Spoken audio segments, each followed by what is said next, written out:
And we're live with the first ever Patron Hangout. Woohoo! Woo! Hey.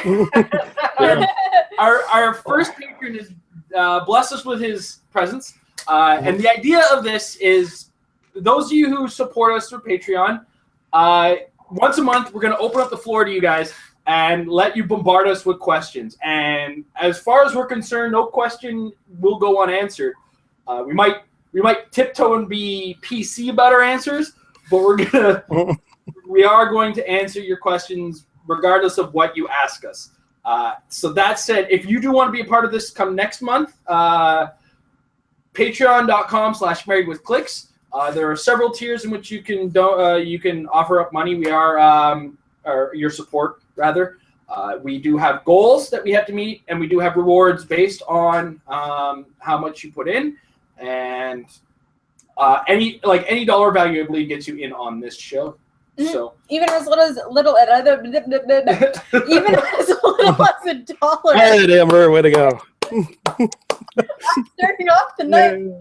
Be patient with Amber. She doesn't do a weekly live show like I do.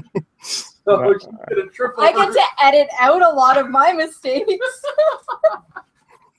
So without further ado, I want to welcome our first joiner of the Patron Hangout, and it's Michael. Michael Fedor. Mm-hmm. First of all, I want to say thank you very much for supporting us. You're welcome. And because you're the only one who's shown up today, you get the floor, sir. Woohoo! All right. Bienvenue, Canada. Yay!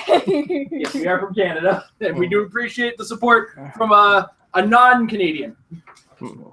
So, Mike, what do you want to ask us on our Patron Hangout? All right. Well, I just wrote down some of my thoughts here like that, and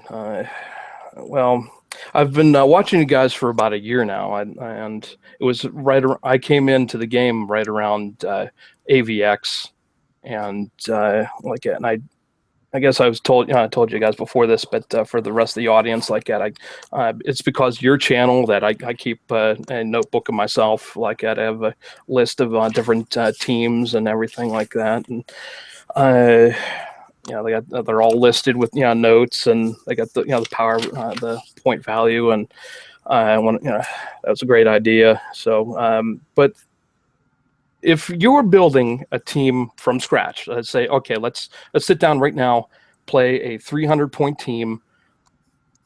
What do you build around first?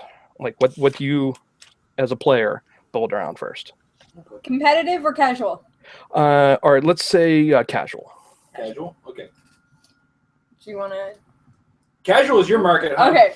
So I'll give you a little bit of method to my madness. Is basically I have my cards are in deck holders, and they're organized by point value. And when they have multiple point values, they're in at their lowest point value. And I have a deck bin for DC and a deck bin for Marvel. So when I'm starting from complete, absolute scratch, not having a single idea, I open the box and start flipping through cards, and I'm like, that character is cool. What keywords do they have? Let's make a team. And then it goes from there. And then I start sifting through my cards. I'm like, that has the keyword, that has the keyword, that has the keyword. How do we make this 300 points? Yeah. Myself, and as far as a casual game, I will go through the list of. I use HC Realms when I'm building my teams because the brunt of the collection. We do semi-divide our collection. Amber does have her select pieces that she prefers to use first, and then the brunt, the collection, the rest of the collection is kind of under my purview. And what I end up doing is I go on HC Realms and I look at the keyword list in the advanced search, and I say, what keyword do I want to use today? And I find out if I can make a team in the point value I'm playing in. So in a 300-point team, most cases you can get away with a team. And if it's higher than that, then sometimes I have to choose a new keyword because I think it was pirate I was using a little while back, and I couldn't build a certain point value up to pirate. And now I can build that point value, but then I've lost a card, which really upsets me because it's my group card. Oh, yeah, that's the group. The group from the main movie set group, the not starter group. I lost a card for that, and he's a pirate, and I was like, my pirate keyword team's gone. Yeah. But casual, I always start with the keywords.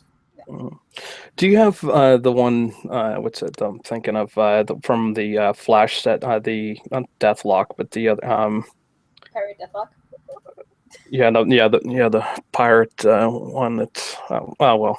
That's like when you mentioned pirate team. You got when you have a pirate team, you got to have a pirate from the Flash set. Yeah, it's Deathstroke, right? Deathstroke. That's the name I was looking for. Yep, we have that one. Actually, a little aside, we are big collectors in the game, and I think it started in Flash. We are missing 2 figures since Flash. Oh, okay. And those 2 figures are in Age of Ultron. There's still one more set of months to go, and I know there's 3 venues. I'm probably going to play in 2 venues for the last month myself, and I'm just looking for the 6-armed Ultron and Iron Man 2020 at this point. I have everything else, and that includes all the ID cards, all the con stuff, everything that's come out since Flash. So, yeah, we do have a sizable collection with which to work with, and then it's one of those things we like. When it comes to casual play, I like to play things I haven't tried yet, and I want to find out if that figure is as bad as I've been smack-talking it. Sometimes you have to apologize. Oh yeah, I've had to apologize to people. Remember my Kingpin Hydra team? Yep. That I went to a tournament, and everybody that week had come with their team that they were bringing to nationals, and I was like, I know my team for nationals is really solid. I don't need that extra level of practice in it. I'm gonna bring just a pile of. I want to use a Kingpin, and I hadn't used a Kingpin, and I hadn't yet used I hadn't used a Prime Hobgoblin as much as I chased him down reflected, and I like hand ninjas. So I was like, let's do a hand team, I think is actually what ended up being the keyword. And I didn't realize that the hand ninjas have precision strike, which makes, with the Kingpin's enhancement, makes them violent. And I ended up going 2-1 and lost in the finals against a team I had no business winning against, and still gave him a hard time. That was actually Ryan who he made it in the top 4. I've been punishing the poor boy for months ahead of nationals, so his practice really paid off with his team. Yeah, so you guys must have like a whole big collection. Like, oh man, I should have prepared I have like big tub things. So I've been collecting for a while now, and I wanted to also bring this up. What time? What would you say? Here Clix says, okay, that's enough, guys. This is going to be our last set. We're going to move on to, say, you guys can't, of course, speak for WizKids or anything like that, but I was just kind of wondering, like, all right, when is enough? How many sets do you think they're going to do now? Like, how many more package that they're going to keep going? Is this going to keep going and going and going with more and more?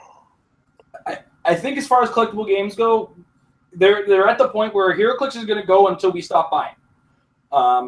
It's been going for what, close to 13 years now? 13, almost 14 years. And I mean, it had that one hesitation point, but that's because Topps was the company that had it, was selling it off.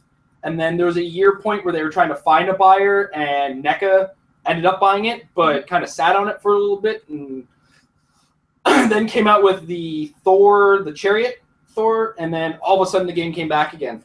And I don't know if it had a big momentous swing back into the game. I wasn't quite there. I was playing with other people's figures at that point, and I think we did start buying our own figures again. I think I've told the story a couple times, but until Amazing Spider-Man. Sorry, I've been on other shows, and I feel like I've told this story a million times. But yeah, there was a time, and older player, like more veteran players that have been around for a while, like me and Jason, have basically just, it's mentioned as like the hiatus, where there was a time where HeroClix just wasn't in production for a year or so. It was between the two companies, and the game first launched in 2002, and then at about 2009 it stopped, and then it really swung up again in 2011. I think it started production again in 2010, but 2011 was when we started getting the World Championship, again. Mm-hmm. Where originally it was at Wizard World. Yeah, Wizard World were all the major events. Yeah, Wizard World had all the major events, and then it started going to it. Did it go directly to Gen Con? Was that where the 2011 World Champion was?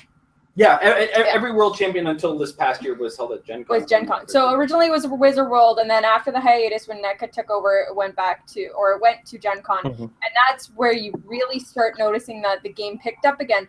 So I would say that even if, like, WizKids are like, yeah, we're going to be done, I think there's enough of a community, and there's enough resources out there with stuff like Indiegogo, with Kickstarter, that enough of the fans and like designers and stuff could be like, all right, let's get another set out, and maybe WizKids would come back for that.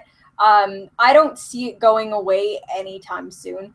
If anything, they just seem to be ramping it up more and more. They just secured the Nickelodeon license, which is going to be a good money coming in for them from there. And going forward, I know they're changing certain things with how they're announcing their sets and how they're shipping their sets. But I think that's more of a control thing, of controlling their quality, controlling their product, rather than slowing down their product. Yeah, I'm really looking forward to the Superman Wonder Woman set. I think it's gonna hopefully bring in some like diverse figures and stuff like it. Maybe some other figures that are being looked at again, or some things that we missed in the other sets. So Berlin, count. What? what was that? But all right, so let's move on to certain, like what I'd call it, like a bucket list for HeroClix. Now, when I first got into the game, like I okay, well, there's going to be, like, in order for me to get better, like this has to happen. Like, I want to experience this. I want to try and learn and how to like do these certain types of tournaments and et cetera, et cetera. Like, and I think late last year or so, I got to play at my first con. Like, and of course, it was Pittsburgh Comic Con, but it was, hey, scratch that off the list. Now, do you guys have like a list like that? Say, okay, we want to do this, experience this with HeroClix. Do you have a bucket list? Can I have my moment of honesty now? Yep. I had the so Amber are technically common law still. We're having an official wedding ceremony and everything actually next summer. That comes with a bachelor party for me, right? That's my trip to Worlds.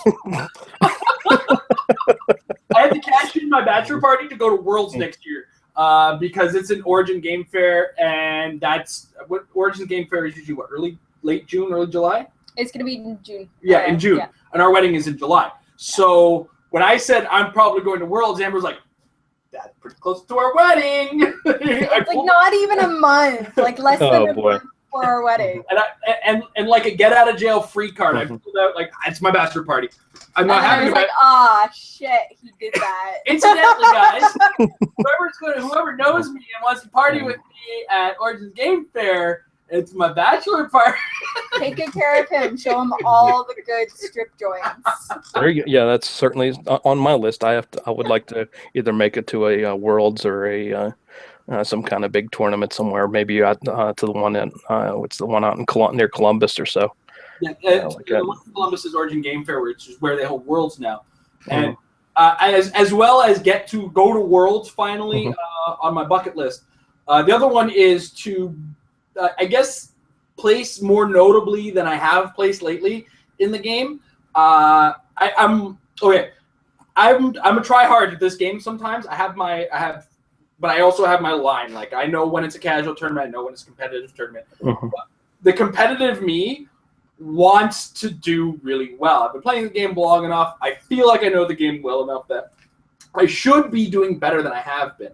And of course, to get that off that bucket list, I've got to fix some of my own habits. One of which is I've got to stop making mistakes. Ridiculous game costing mistakes. And that's like something as simple as a free action can cost me games sometimes. And it's been killing me lately. For instance, Provincials, I was in the top 8.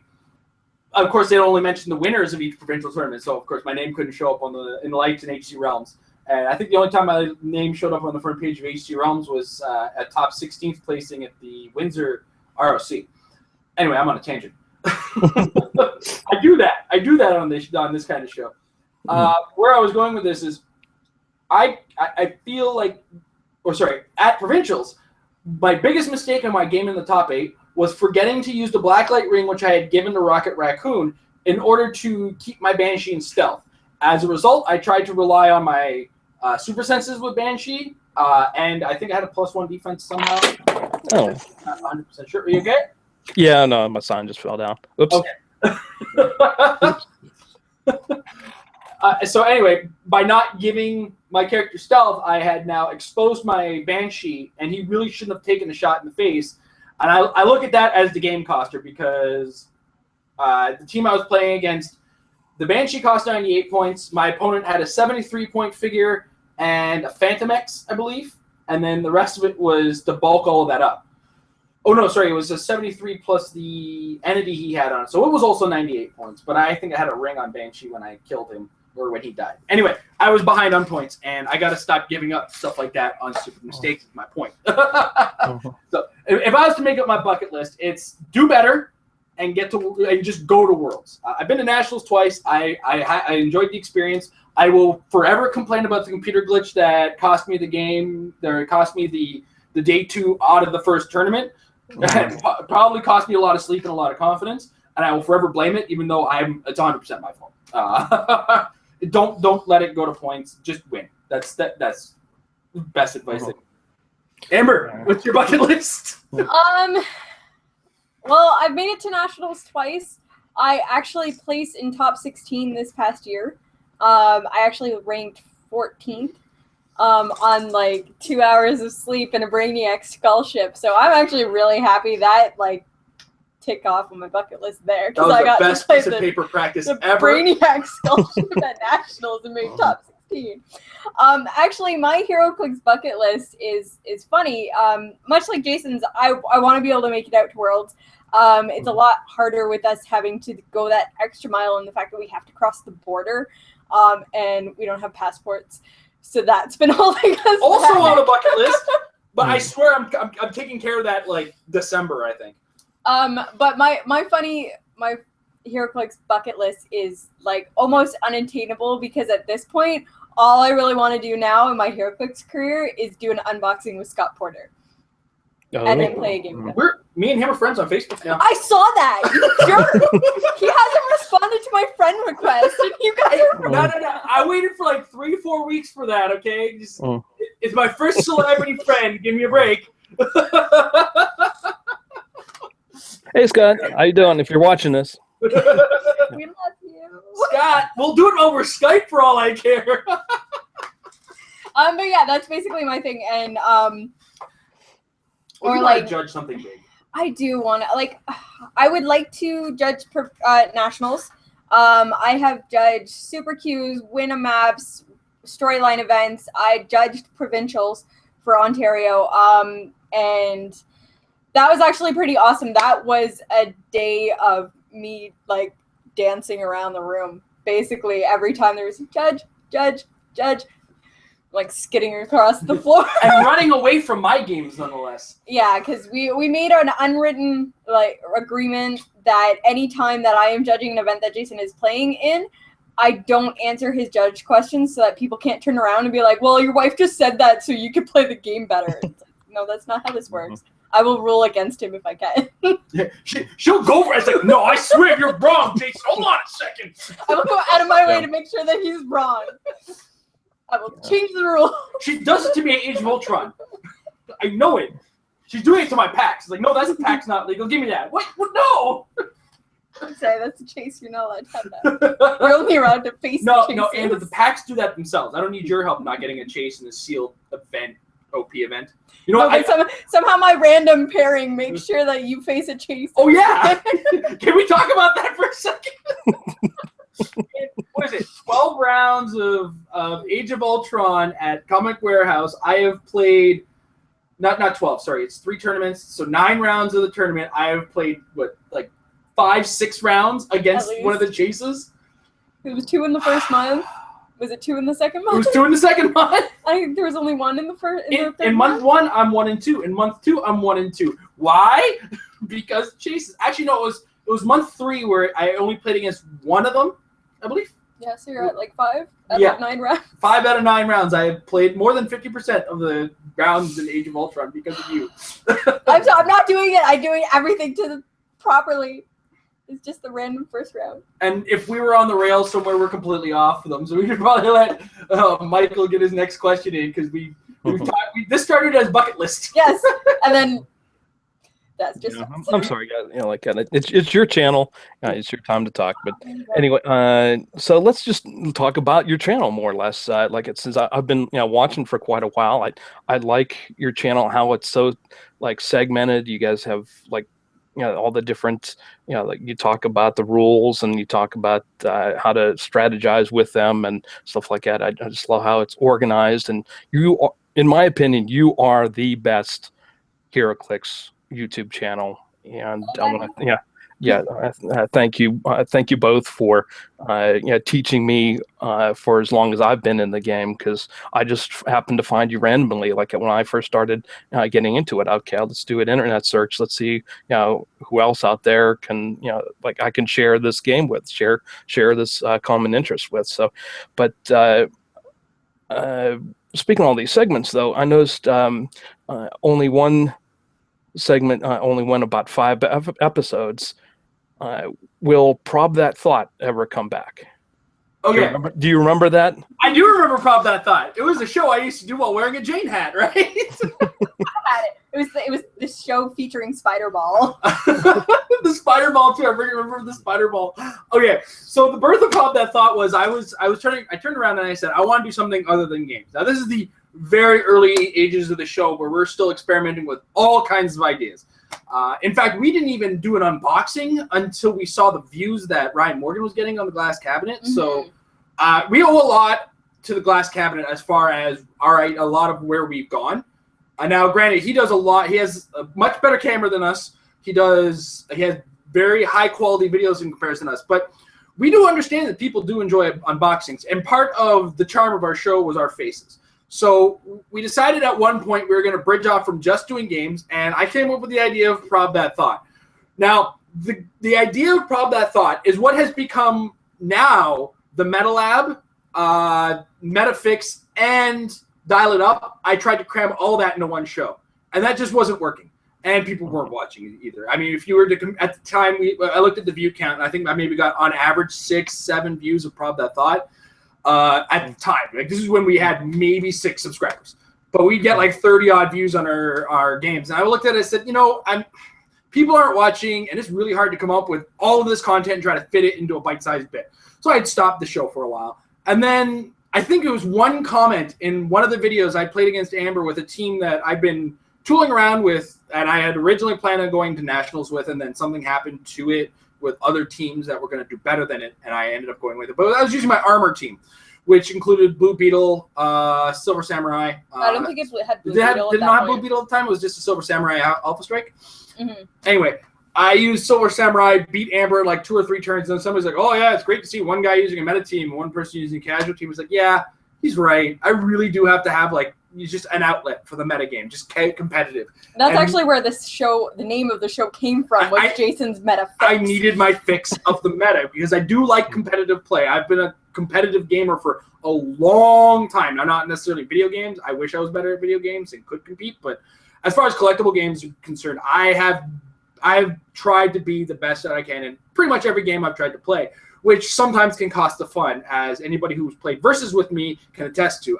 Back in the Amber, I had a room full of Versus cards. I was trying so hard to get into the pro circuit. We had a spare bedroom that was the Versus room.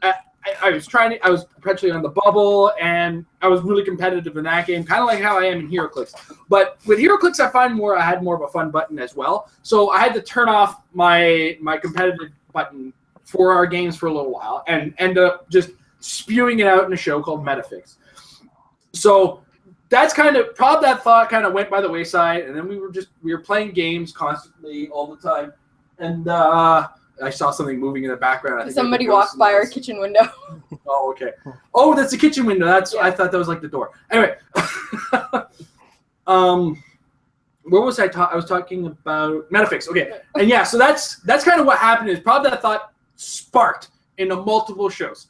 What happened with Metal Lab? A bunch of guys were like, "Hey, I want to help with the channel. I want to help with the channel." I was like, "Hey, you're the only guys in our local area that really chit chat competitive play." Everybody, the Greater Toronto area is a great group of gamers, a great group of people to play with. But on Facebook, they're all self-proclaimed casuals. And I have nothing against that. They're all allowed to be casual players, right? Only a few players are really willing to hash out the stratagems, the numbers, the per squares, the ratios, etc. with me. And that was Jay and Jordan initially. So I pulled them on, and the original idea was we were going to have a very high-level HeroClix player come join us. So I think the first episode of Metal Lab might have actually been It was Patrick. With Patrick Ivoco, who had just won Worlds at the time, and then later that I think it was like a week or two later went on to win Dragon Con. He did the double whammy in a single year, which was huge that year. Actually, no, he did a triple whammy because he won Worlds, Team Worlds, and Rock and the ROC championship. So anyway. Then that kind of went into a thing. And then Amber has desperately wanted to be a high-level judge of HeroClix for a long time. She really enjoyed the game. She really had a grasp of the rules, even though she doesn't have as much of a grasp of the strategy as anybody else could get or any of the competitive players could get. So she wanted to do a rules show, as well. At the time, the rules forum wasn't quite a thing, and it was email system. So what she would do is she would send out those emails, get the email back, and then she'd have an episode. Right now she's got a whole thing that everybody can see, but she's still sharing it publicly as a show because not everybody explaining it because the rules will basically you'll get the question and you'll get the answer and you'll get a one sentence response and which is valid and it's accurate and it's to the point. But the problem is a lot of times people need more than just one sentence, and that's where the episodes will go to 5, 10, 15, sometimes 25 minutes of me just explaining what that one sentence actually means when you actually apply it into the game. So, sorry, I stole your thunder. I don't know. No, it's okay. Amber, it was your show that I was talking about, so you're allowed to steal my thunder when I'm trying to talk about your amazing show. Her show is actually one of the most popular as far as people commenting, people as far like positive feedback. Any questions? Amber's show gets pretty much most of it. A lot of people look at. I think part of that too is with Metafix. I don't leave a lot of open-ended conversation. I just kind of say, "Here's a way to think," and that's it. And that's one of the things when I do Metafix. A lot of people are like, "Well, what team would you build?" Well, no, that's not what I'm talking about in my show. That's your job. Your job is to say, "Okay, now I can think with the brain to competitively build," but I don't want to give all the answers because that's not going to get anybody anywhere. I try to encourage the thought process as opposed to giving the answer. So then you initially went back to giving away prizes and things like that. Now you're going to not going to do that anymore now that you have this Patreon thing, or have you decided to discontinue that? Because I remember you doing some feedback and participation prizes in some of the other videos. Those aren't. We're not. Amber, you're just so not left-handed. No. I don't even know why I'm trying. Those are not going anywhere. But part of that is getting the interesting prizing for it. For instance. If we go back in time to the one time we gave away a Con LE, it was a Whiplash, and Mike from the Metal Lab had acquired an extra one. Now, our goals with the prize shows as well is to make sure that people aren't just putting in their name into something, aren't just subscriber number X, subscriber number Y. Our goal with the prizes is to get people involved and doing things and actually trying something, right?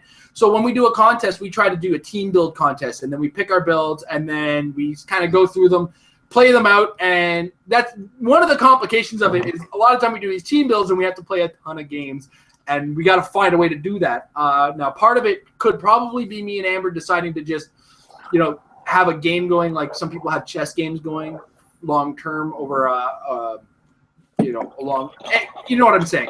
Yeah, like your dad does. Like my dad does chess with his buddy, where they email each other the chess moves, etc. And that could probably fit into our day a little better, because right now we're also getting very busy. So we have to find a way, one, to change the nature of the way that we run the contests. Two, we've got to get prizes for the contests. They don't. There's a season, or you'll see, we'll get lots of things coming in, and we can do stuff like that. And then we'll have a drought and nothing. I'm sitting on an extra Phoenix Force right now that I might actually do for a contest, but it can't be that interesting a contest because it's a Phoenix Force. And we've already given one away. Yeah, we've given one of those away in the past. So, I mean, if I do that, I kind of want to throw something. I think I actually have a green battery. Maybe we can do a contest for more. We have some stuff. We haven't had contest ideas right now.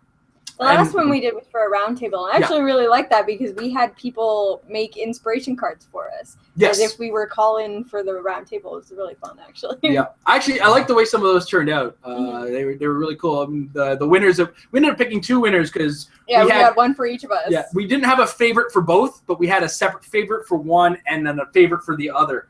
So that's how that one turned out. Alrighty. But yes, they're definitely not. We are not replaced right now. Yeah, sorry. They're not being replaced by the Patreon. The Patreon rewards and stuff like that are just an extra on top of people like saying thank you for supporting us and making all of this experience better. But our main goal with adding in the Patreon is that we weren't going to take anything away from the show. Is that the show and how we operate, our conduct ourselves, everything was going to stay completely the same, and we were just going to add stuff on top for anybody that was generous enough to support us. Yeah, or for those of us who not necessarily generous to support us directly, because we do have the tournament in the long term, but just if we do get the support for it, we can trade it back to everybody as well as extra for anybody who joins in and is a patron. So like yourself, you get to join in this show. That's one of your extras. You chose a build for Amber, which should be released later this evening, I believe. I'll be looking forward to watching that. Yep. Actually, and you got a chance to watch it ahead of everybody else. So, which is one of the other perks of doing this with us. So patrons get the advantages that everybody else gets, and then some. And we at the same time, we're trying to keep everything about the show the same. And if we do start doing well with the Patreon, the only thing that's really going to change is the increase in quality. And your support so far, as people can see with our games, is we've been able to share more information on the screen because we have a much better editing suite. We were originally using Windows Movie Maker, which is kind of limited in what you can do. Very simple. So we've now upgraded to Adobe Premiere, and we're able to add, transparent images, overlays. A lot more work can go into the video, and it can look a lot better now. Now, granted, that adds a little bit of time to the editing process, but we're working through that and doing better with it. Amber's getting really quick with it, and I'm really hoping that we do hit the $50 mark so that we can start our next show, and I can start playing around with it and decrease some of the editing workload from Amber. Alrighty. And just the last question that I thought up of just for fun, like in the secondary market, what is your stance on metal dice? Is that go through these secondary market sites and things like that, and I look for hero clicks and every once in a while I'll see these they look like aluminum things that are pretty nice works of art and everything like that, but you get these throwing them around. Like I've heard some horror stories from other places like that, people talking about them like whether or not they should be allowed to use during games and stuff like that. They're real nice keepsakes, real nice pieces of art, but do they belong in the game? Well, I have a couple pairs, and when I first got my first set from Amber gave me a gift with a shield set. I had a shield emblem on the 6, and then it was a metal set of dice. I was using them for a while. I did start to notice the slamming on the table, the whammy, and I started rolling off the table for a little while so that I didn't risk other people's figures, but at times I would have to still roll on the table, and I'd always feel a little nervous doing it. So I just in general have stopped using metal dice at tournaments myself. It's kind of an etiquette thing. These figures are fragile. They're really well modeled nowadays, and there's sometimes a guy sitting on like less than a pinky's worth of to scale is attaching them to the base, and that one slam from that dice can just take apart a character. It'll knock figures over. It can shift the map. It can even put holes in the map. And a lot of times, like if you go to an ROC tournament, you have to bring your own maps. Or if you have a specific map that you want to do well in nationals or worlds, you have to bring that map with you. So when somebody else is using metal dice on that, you risk damaging somebody else's stuff, and that started to make me really uncomfortable. So I stopped doing it, as well as started leaving the store that we regularly play at, the Comic Warehouse. Excuse me, the Comic Warehouse. You know how when you hardboard a poster, like the ones that we have in our backdrops for in the kitchen, when you hardboard one of those, they hardboard maps to them. So it's kind of like a plaqued map. But I was starting to leave dents in them with the dice too, and I started feeling really bad about that. So those are not cheap. They're not cheap. So I personally, I don't think you need a rule against it, but I think people should pay attention to what they're doing if they are using them. And I personally don't think they really have a place in a major tournament.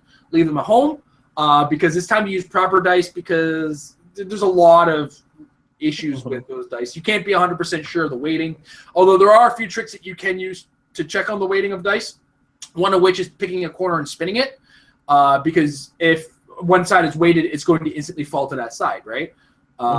So, and I've checked these dice before. They spin perfectly fine, but for the most part, I like them. They're beautiful. I use them all the time, but only in my home games and when I'm sure that I'm not risking damage of things. I think we actually have a couple of games early on. I would like to say February, between like November and February of early 2 years ago. Not 2 years ago, because we've been around for 2 years, but like after a couple of months in, there's a couple of episodes where Jason is using those dice, the shield dice, and you'll just tell the difference between the sound in his dice being rolled on the table versus mine. It sounded like an explosion when I was rolling dice, like a helicarrier was dropping bombs. The other thing I do have to say about the dice is that like custom dice are beautiful and they're wonderful, and I think one of the better things that WizKids has done is now release dice packs. The dice and tokens packs, there was definitely a call for them, and now that they're coming out with every set, there's really, I don't want to say no excuse, because you still want to use your favorite custom dice, but now there's these dice that are available to everyone, and they have cool logos on them, they look nice, and you can pick them up between 10 and 15 bucks depending on the shop that you're buying them from, and it's just better than like, I don't know. I don't think they do it anymore. They used to do every starter set in Fast Forces used to come with these itty bitty little dice. And they're like, here, now you have dice to play the game with. And we're like, no, those don't roll at all. My filming dice are the ones from the most recent. Are they really? Okay. But yeah, they're really, really tiny, or they used to be really tiny too.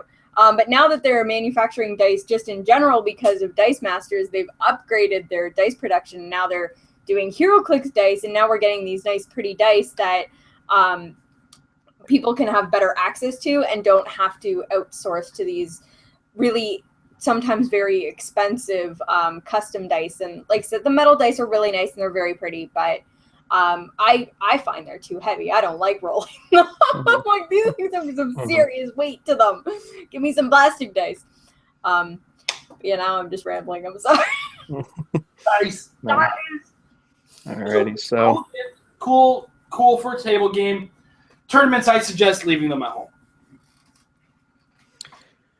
Alrighty, well, I guess this has just been a really fun experience. I'm really glad that you guys have gotten to know me a little bit more. And like that, I'm not just somebody typing along on some faceless commenter or anything like that.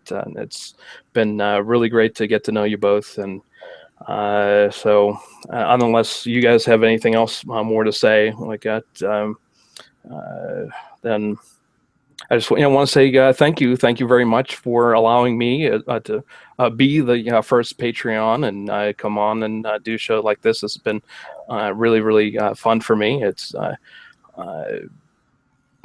it's just okay. Now I'm running out of rambling on and on and on. But no, just that like and it's just and that's another thing too. It's like we're getting to share our common interests from people. Maybe without the internet, I never would get to meet nice people like you and share our common hobbies and things like that. So I want to say thank you very much to all of you up there above the 49th parallel and bienvenue and all that other good stuff there. Batroc the Leaper. Batroc the Leaper. Oh god. So there's no other questions you have? Anything? Nah, like it.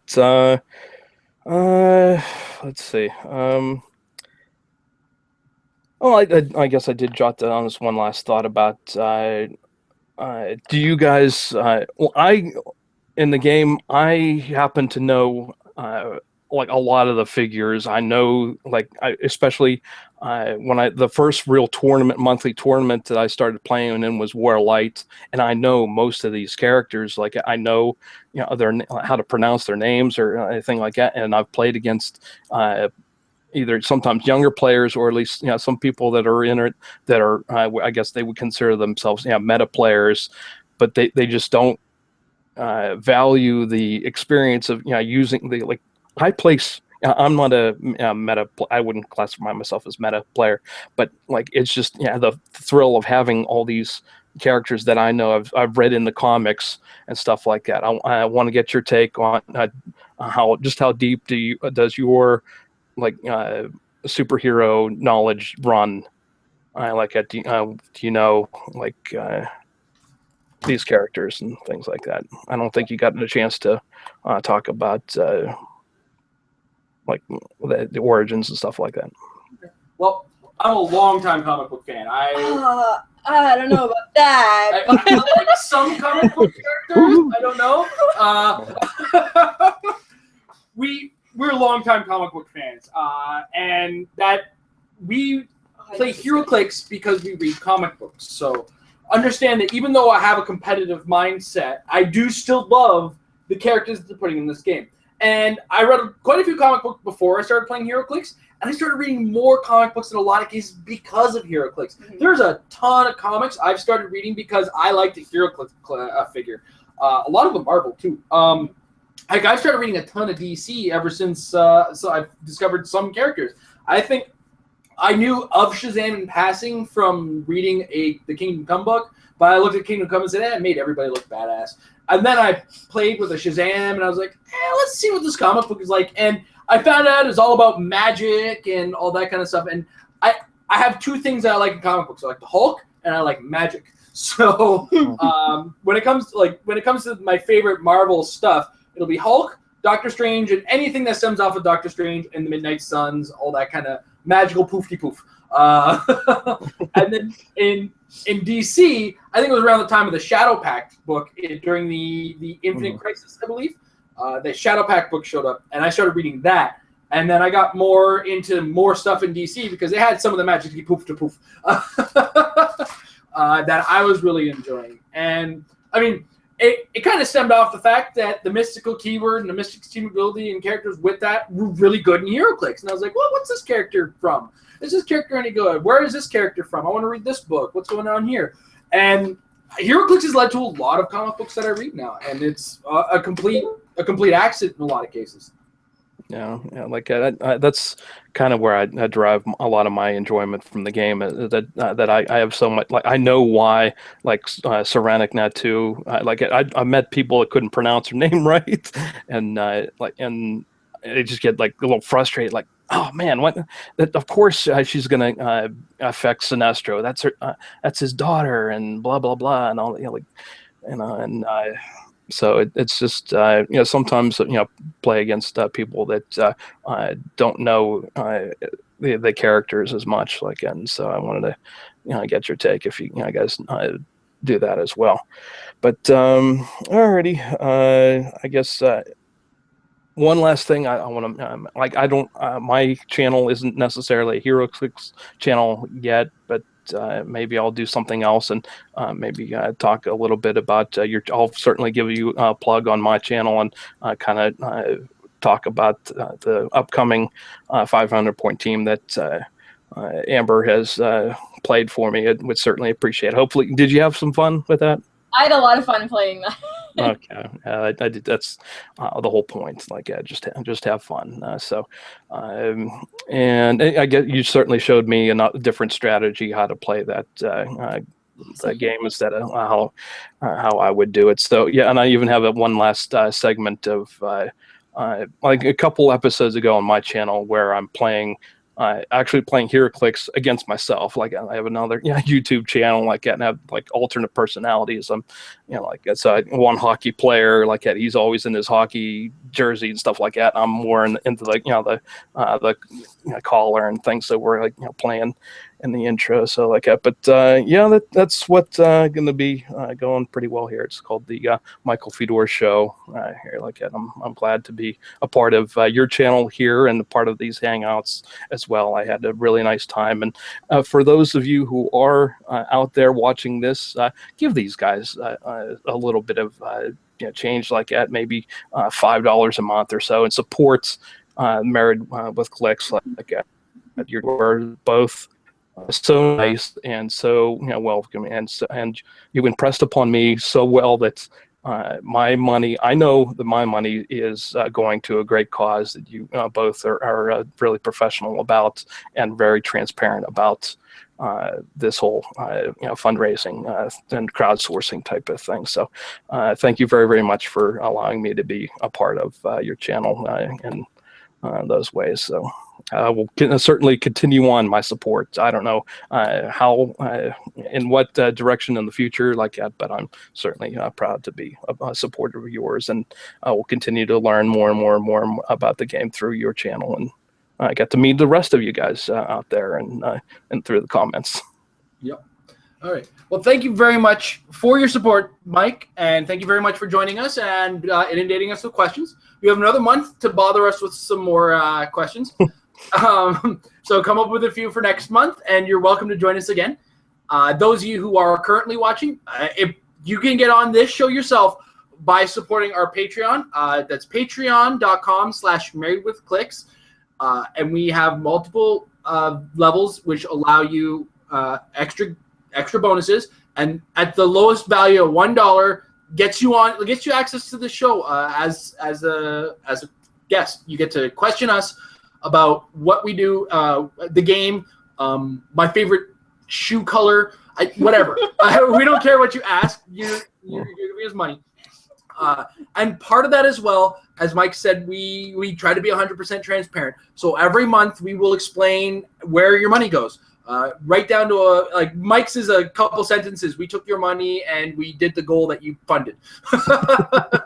And we have Adobe Premiere now. So if you become a part of that, you know exactly where your money is sitting, where it's going, what we're going to be doing with it. As well, we've mentioned on our Facebook, and it's worth mentioning it now, we are doing a pilot project for all the shows that we plan on Patreon funding if we can get them off the air or on the off the ground. So we are going to create a couple experiment episodes of the shows that we want to make with Patreon. It's going to take a lot of effort on our parts in order to get it going. So it's not going to be overnight. We're probably going to film one tonight, I believe, the one for you and me, and then I have to find my way to Toronto to get the Metal Lab team together and bonk our heads on some team ideas and see if we can get me and Tom bouncing ideas of teams on camera so that you guys can witness madness in the lab. If I was referred to anybody as a mad scientist in the lab, it would be myself and Tom. And Jay would be the guy that knows the thing that you're talking about. Mike is the guinea pig. Sorry, Mike. I'm not apologizing to Mike. And And Jordan is also a very strong player. So kind of like Jay, he knows the thing you're telling him. But Jordan is also very contrarian to a lot of our ideas as well, which is great. It's good to have somebody arguing against us constantly because that keeps us honest and keeps us thinking about what we're saying. If we can't turn around to Jordan and say, no, you're wrong, and this is why you're wrong, or this is the numbers that come up of it, and this is the way it worked out, then if Jordan is right, then we're wrong. So anyway, that's the idea going forward. Is we are going to be doing pilots for our shows. That is a goal. And what's that? Why is the light doing that? It's because I keep moving and my head glares off of the light, so it's actually shifting the lighting, Amber. And you're just killing my rails today. My train is completely derailed by Amber today. That's it. I'm out of here. Yeah, it's a good place to end. So, Michael, thank you very much for supporting us on Patreon. We hope to see more Patreon supporters in the future. If not, the show will continue as it stands right now. I'll just be a monthly hangout. Be like, hey, Mike, what's going on in your life? You get to watch us hang out with Mike every month, the guy who's providing us with Adobe Premiere. So, thank you guys for joining us, and we hope to see you guys next month, and for our future episodes of the show. Have a good night, and remember, practice makes your team better. Good night, Canada.